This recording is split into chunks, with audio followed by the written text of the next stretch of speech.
Ya,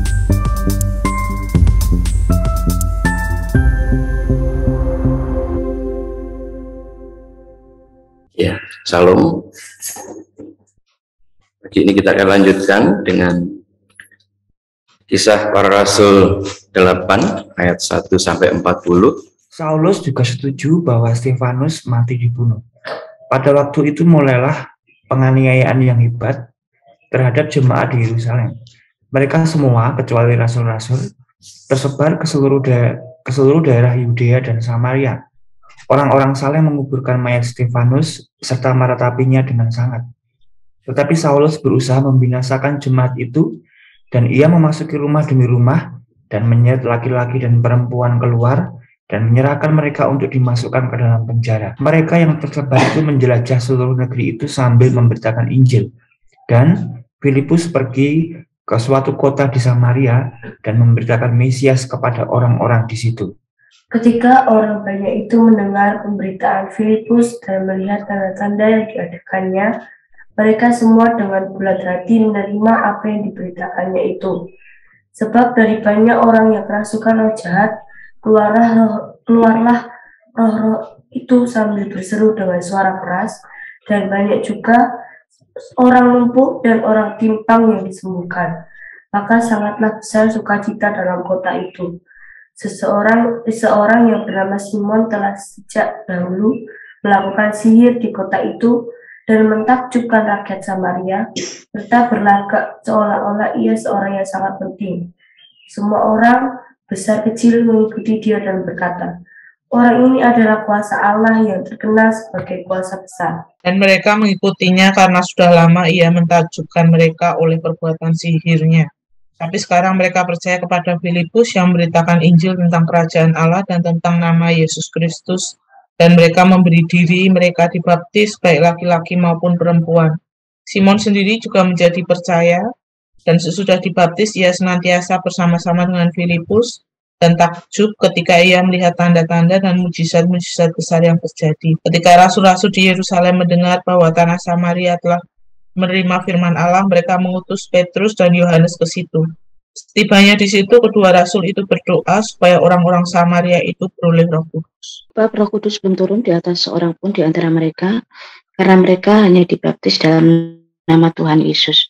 Kemudian keduanya menumpangkan tangan di atas mereka, lalu mereka menerima Roh Kudus. Ketika Simon melihat bahwa pemberian Roh Kudus terjadi oleh karena rasul-rasul itu menumpangkan tangannya, ia menawarkan uang kepada mereka, serta berkata, "Berikanlah juga kepadaku kuasa itu, supaya jika aku menumpangkan tanganku di atas seseorang, ia boleh menerima Roh Kudus." Tetapi Petrus berkata kepadanya, "Binasalah kiranya uangmu itu bersama dengan engkau, karena engkau menyangka bahwa engkau dapat membeli karunia Allah dengan uang. Tidak ada bagian atau hakmu dalam perkara ini, sebab hatimu tidak lurus di hadapan Allah. Jadi bertobatlah dari kejahatanmu ini dan berdoalah kepada Tuhan, supaya ia mengampuni niat hatimu ini. Sebab kulihat bahwa hatimu telah seperti empedu yang pahit dan terjerat dalam kejahatan." Jawab Simon, "Hendaklah kamu berdoa untuk aku kepada Tuhan, supaya kepadaku jangan kiranya terjadi segala apa yang telah kamu katakan itu." Setelah keduanya bersaksi dan memberitakan firman Tuhan, kembalilah mereka ke Yerusalem, dan dalam perjalanannya itu mereka memberitakan Injil dalam banyak kampung di Samaria. Kemudian berkatalah seorang malaikat Tuhan kepada Filipus, katanya, "Bangunlah dan berangkatlah ke sebelah selatan menurut jalan yang turun dari Yerusalem ke Gaza. Jalan itu jalan yang sunyi." Lalu berangkatlah Filipus, adalah seorang Etiopia, seorang sida-sida pembesar dan kepala perbendaharaan Sri Kandake, Ratu Negeri Ethiopia, yang pergi ke Yerusalem untuk beribadah. Sekarang orang itu sedang dalam perjalanan pulang dan duduk dalam keretanya sambil membaca kitab Nabi Yesaya. Lalu kata Roh kepada Filipus, "Pergilah ke situ dan dekatilah ke kereta itu." Filipus segera ke situ dan mendengar sida-sida itu sedang membaca kitab Nabi Yesaya. Kata Filipus, "Mengertikah Tuhan apa yang Tuhan baca itu?" Jawabnya, Bagaimanakah aku dapat mengerti kalau tidak ada yang membimbing aku? Lalu ia meminta Filipus naik dan duduk di sampingnya. Nas yang dibacanya itu berbunyi seperti berikut. Seperti seekor domba ia dibawa ke pembantaian, dan seperti anak domba yang keluh di depan orang yang menggunting bulunya, demikianlah ia tidak membuka mulutnya. Dalam kehinaannya berlangsunglah hukumannya. Siapakah yang akan menceritakan asal-usulnya? Sebab nyawanya diambil dari bumi. Maka kata sida-sida itu kepada Filipus, aku bertanya kepadamu, tentang siapakah Nabi berkata demikian? Tentang dirinya sendiri atau tentang orang lain? Maka mulailah Filipus berbicara dan bertolak dari nas itu, ia memberitakan Injil Yesus kepadanya. Mereka melanjutkan perjalanan mereka dan tiba di suatu tempat yang ada air. Lalu kata sida-sida itu, lihat, di situ ada air. Apakah halangannya jika aku dibaptis? Saat Filipus, jika Tuhan percaya dengan segenap hati, boleh. Jawabnya, aku percaya bahwa Yesus Kristus adalah Anak Allah. Lalu orang Etiopia itu menyuruh menghentikan cerita itu, dan keduanya turun ke dalam air, baik Filipus maupun sida-sida itu, dan Filipus membaptis dia. Dan setelah mereka keluar dari air, Roh Tuhan tiba-tiba melarikan Filipus, dan sida-sida itu tidak melihatnya lagi. Ia meneruskan perjalanannya dengan sukacita. Tetapi ternyata Filipus ada di Asdod. Ia berjalan melalui daerah itu dan memberitakan Injil di semua kota sampai ia tiba di Kaisarea. Ya, terima kasih. Jadi hari ini kita melanjutkan dari pasal yang ke-7. Jadi kalau kemarin kita sudah melihat satu peristiwa yang cukup menyedihkan, bagaimana Stefanus yang memperjuangkan ya Injil Kerajaan Allah ya mati ya di Rajam Batu, dan saat itulah kekristenan dianggap sebagai satu sekte ya yang menghujat Allah karena mereka tidak meyakini bahwa Yesus itu Mesias. Dan Saulus yang waktu itu ada, dia juga menyetujuinya, bahkan setelah peristiwa itu dia dengan semangat memperjuangkan untuk menghancurkan kekristenan. Jadi orang-orang saleh mereka menguburkan Stefanus dengan sedih ya, dengan meratapinya, sementara Saulus malah semakin menggebu-gebu untuk menganiaya jemaat di Yerusalem ini dengan hebat ya, dikatakan di sini dengan menghancurkan, membinasakan. Ini satu kondisi yang menyedihkan. Jadi dia membawa pasukan laki-laki, perempuan yang ada di rumah-rumah, dia seret, dia bawa keluar, kemudian dia masukkan ke penjara.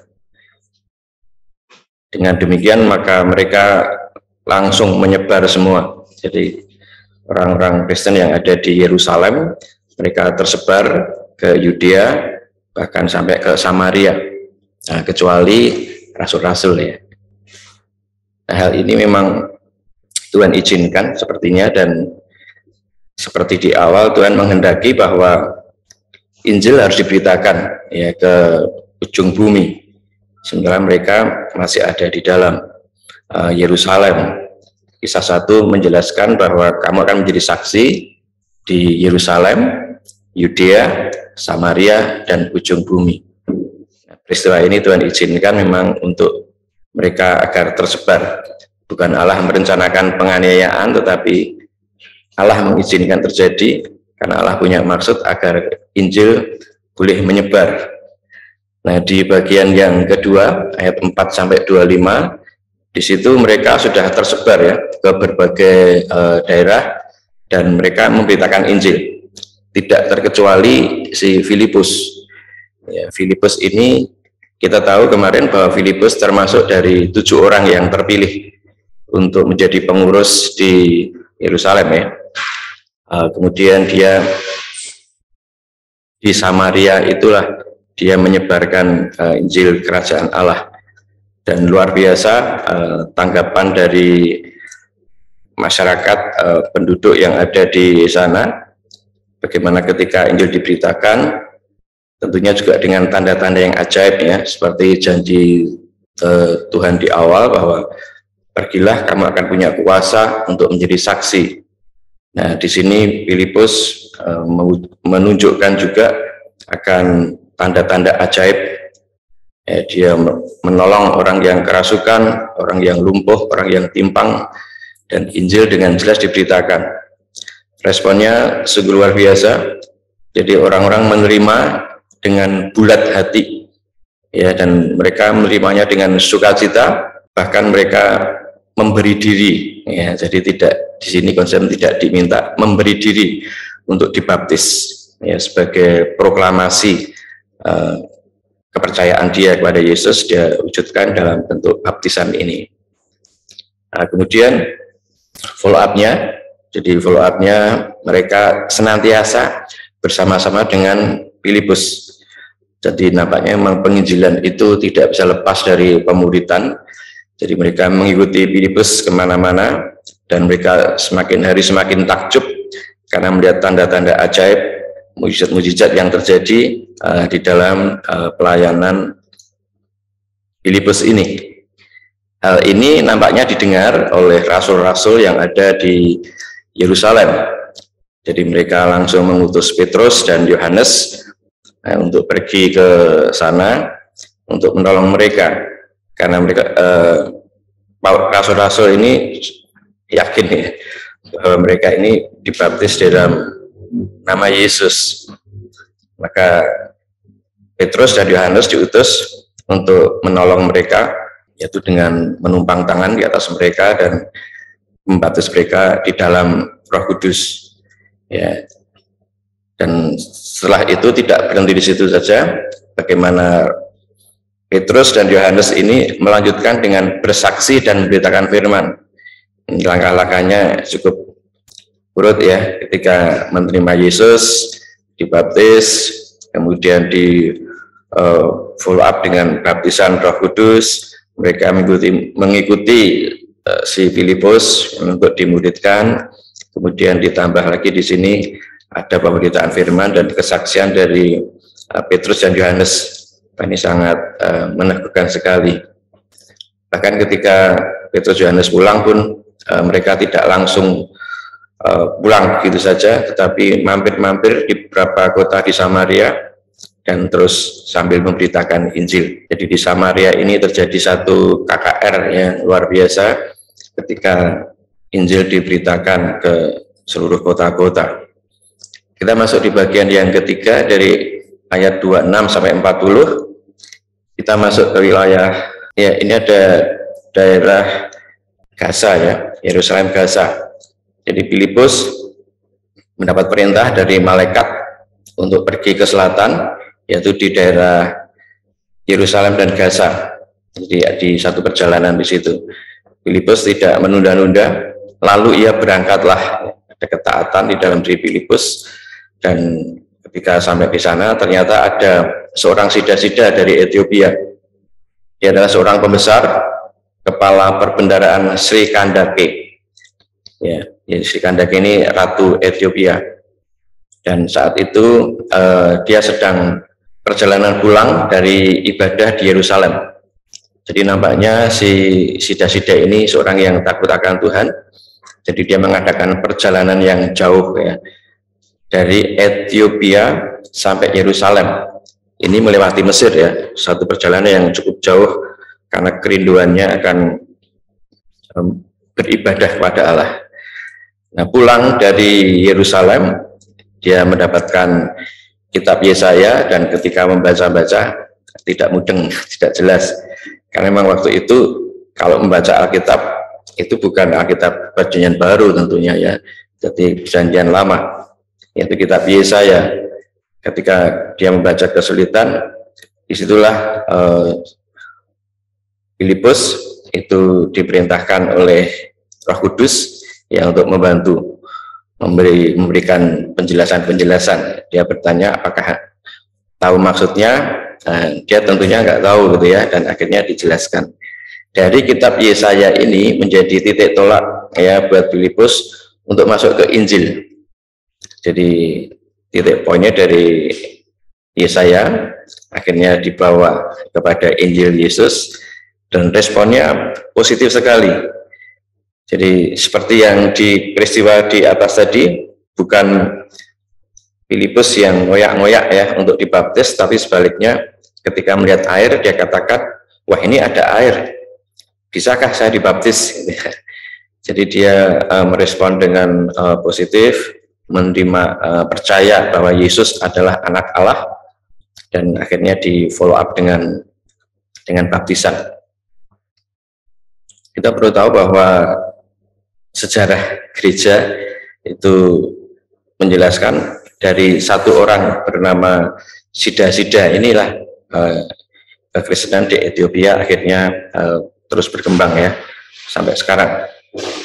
Selesai pembaptisan, si Sida dia langsung meneruskan perjalanan. Buahnya sama dengan yang di atas tadi, yaitu ada sukacita di situ dalam perjalanan.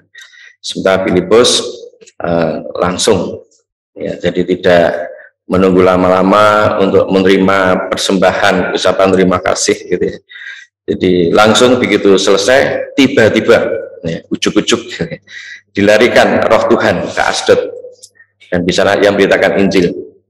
Jadi dari Gaza ini ke Asdod ini lumayan ya jaraknya, dan dia terus dari Asdod berjalan ke Kaisarea, yaitu menelusuri pantai ya di sana dan melewati kota-kota. Sepanjang perjalanan dia terus memberitakan Injil.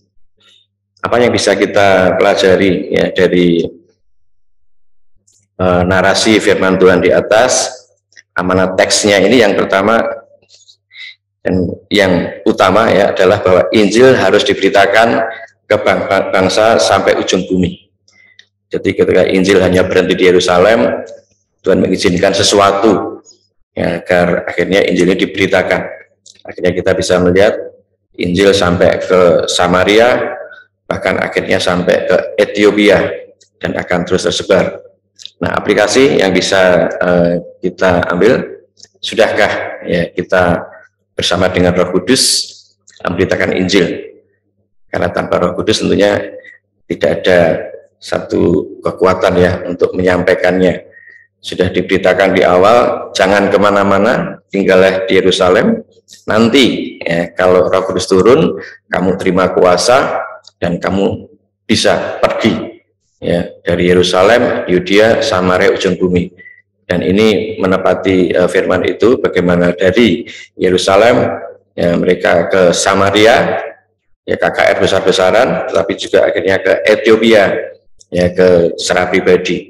Jumlah kita tidak perlu pertimbangkan secara serius, dalam artian ada kalanya KKR jumlah yang banyak, satu kota dimenangkan, tapi ada kalanya satu orang pelayanan pribadi, tapi kita tidak tahu satu pribadi itu di belakangnya ada rangkaian yang luar biasa.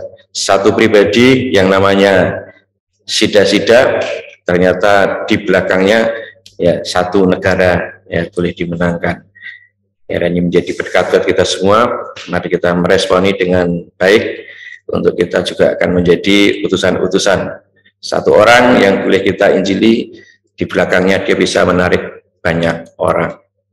Amin. Ya, kita responi firman Tuhan ini dengan lagu Ya Roh Kudus, urapilah aku.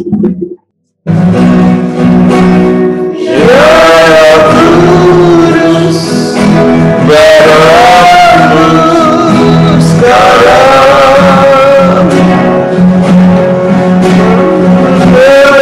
berteruslah di tempat ini,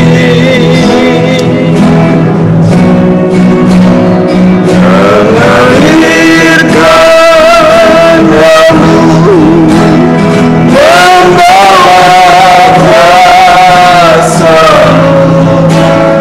ya Roh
Biarlah kita semua bersyukur buat urapan Roh Kudus yang membawa banyak orang percaya. Kita berdoa bersama-sama. Bapa di surga, kami saat ini berdoa Tuhan untuk penginjilan yang ada di Ethiopia. Kami mengucap syukur melalui sida-sida Ethiopia. Sekarang banyak orang percaya yang ada di Ethiopia. Kami berdoa supaya kuasa Tuhan bekerja. Terima kasih Tuhan, terima kasih. Kami mohon terus bekerja. Terima kasih Tuhan. Terima kasih, terima kasih Tuhan.